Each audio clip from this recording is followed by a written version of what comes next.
So, i-marites natin or silipin natin yung ating loob ng GX 5000 Kevlar na amplifier.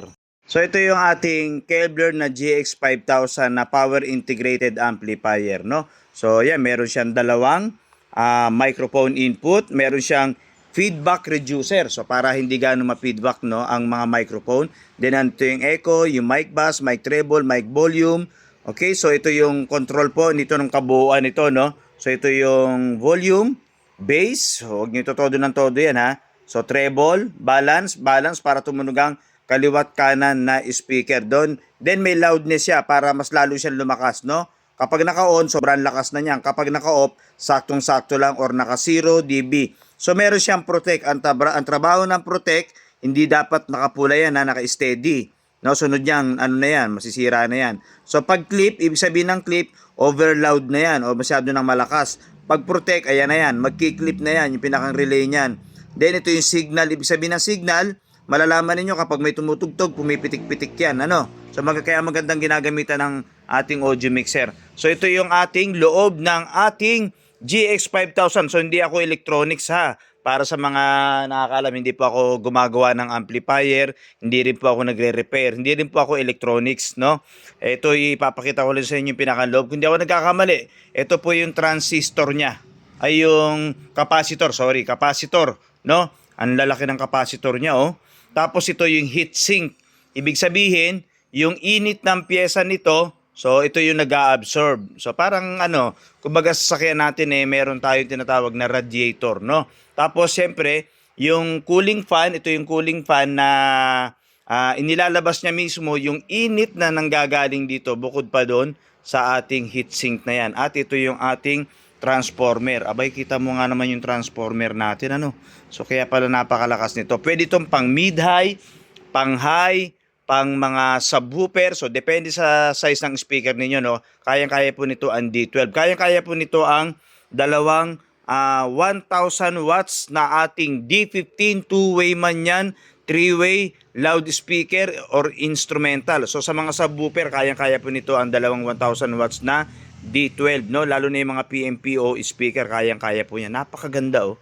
So ito, pag narinig po ninyo ang tunog nito, abay napakalakas. So isi-set up natin to later, no? So abangan niyo sa susunod nating video.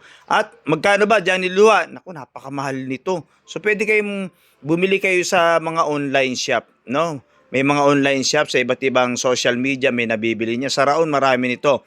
O di magkano nga, Johnny Luha. Ang presyo nito nung binili ko nung araw, matagal na sa akin to, pero hanggang ngayon buhay na buhay ito, no?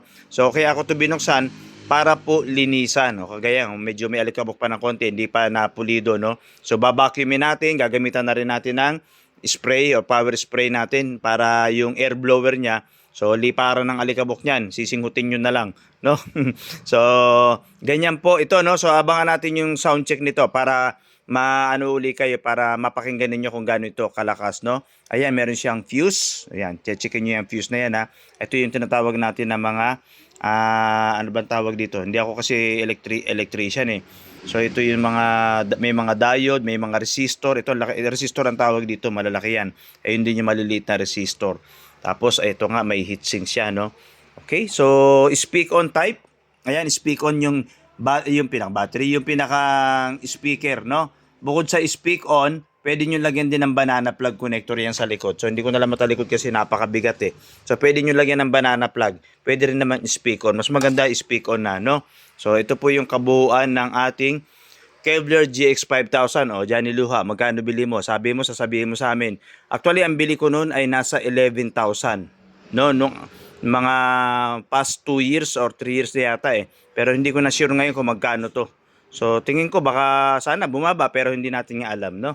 So, ang lakas po nito. Meron ka lang isang ganito sa bahay mo, isang audio mixer, at dalawang speaker. Naku po, sabog-sabog talaga ang tenga mo dyan sa sobrang lakas niyan, no? Di 15 agad ang ilagay mo, di 15 agad na 1,100 watts, no? So actually, kung hindi nyo naman may tatanong, no? Kayang-kaya po nito ang Joson Airbus Fighter na 1,500 watts, no? May equalizer, nilagyan ko kasi ng equalizer ng ating maximizer at nilagyan ko pa ito ng tinatawag natin na audio mixer. So ito po yung ating loob o sa mga hindi pa nakikita yung loob ng ating GX 5000. So itong bakante na to, bahay po ng daga, no. Kapag hindi niyo ingatan, magkakaroon din sila ng bahay diyan, na gagawa sila ng tribo diyan, kaya may bakante yan. So kaya kailangan lagi niyo i-check, no, para minsan man lang sprayan niyo ng contact cleaner, yan ganyan, oh.